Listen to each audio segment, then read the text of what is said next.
運到地盤嘅塑料槍，最好就可以即時派送到各層單位，而工友就記得要用板方嚟承托塑料槍，以便點算同埋減少塑料槍受損嘅機會嘅。承建商同埋塑料槍判頭要查核材料嘅數量啦、尺寸、質料等等係咪符合規格，同埋有冇足夠嘅保護。至於受損毀嘅材料咧，就要即時運離地盤添啊！至於喺安裝之前，承建商就一定要提供足夠同埋準確嘅平水墨線，包括上下平水啦、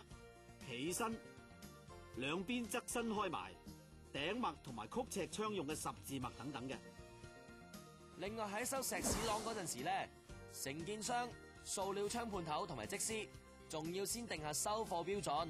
同埋預早檢驗石屎窿位係咪適合安裝塑料槍噶。而且塑料槍判頭就要根據承建商提供嘅平水墨線嚟檢查石屎窿嘅大細、高低同埋牆身厚度係咪妥當。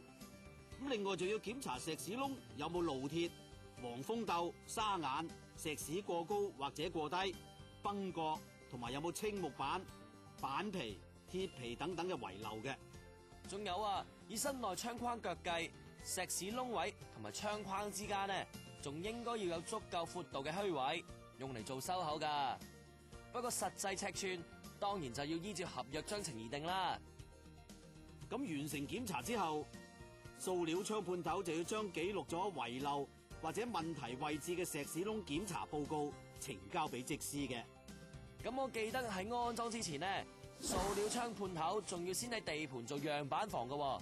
包括槍件組合啦、安槍、打磨耳或者轉窿收螺絲、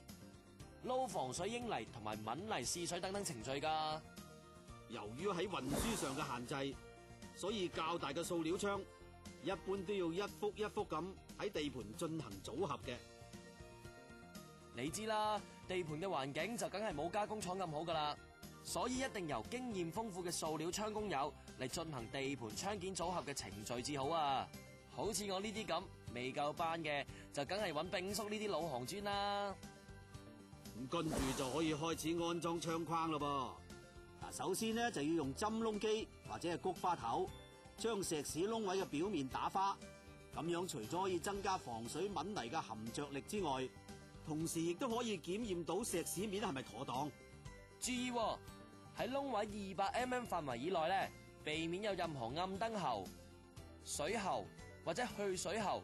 如果唔係，喺安裝磨耳嗰陣時就會整穿佢噶啦。工友將裝好合規格磨耳嘅槍框放入石屎窿位之後，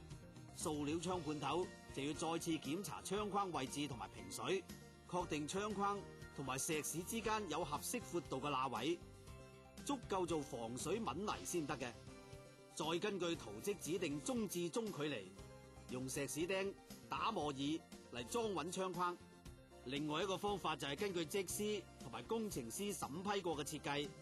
喺槍框預留窿位，工友要喺石屎窿轉窿，再收緊石屎釘或者係結構螺絲 anchor bolts。要留意窿嘅深度同埋直徑一定要同螺絲相配合，加翻個 cap 可以減少漏水機會。螺絲嘅中至中距離要跟足設計圖則先得噶。咁裝好槍框之後咧，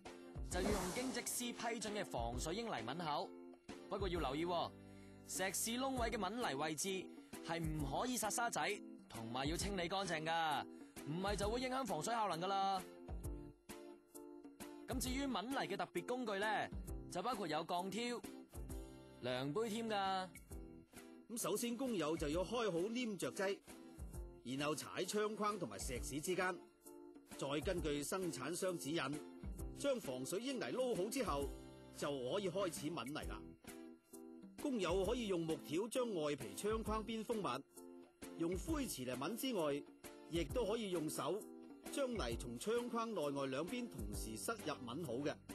所選用嘅方法一定要先得到則師嘅批准，而刎泥嘅備用時間亦都要留意噃，過咗時就唔用得噶啦。優質嘅刎泥收口就一定要做得夠密實，冇鬆散同埋冇虛位。之後就用鋼條扼實，再用清水將英泥面掃翻平滑，以方便內外牆身包角、砌瓦、鋪窗台等等工序㗎。最後記得要清理乾淨埋個場地添，咁樣先至可以方便下一行嘅工友做嘢㗎嘛。正所謂你好之時人哋又好，同心協力將工序做好。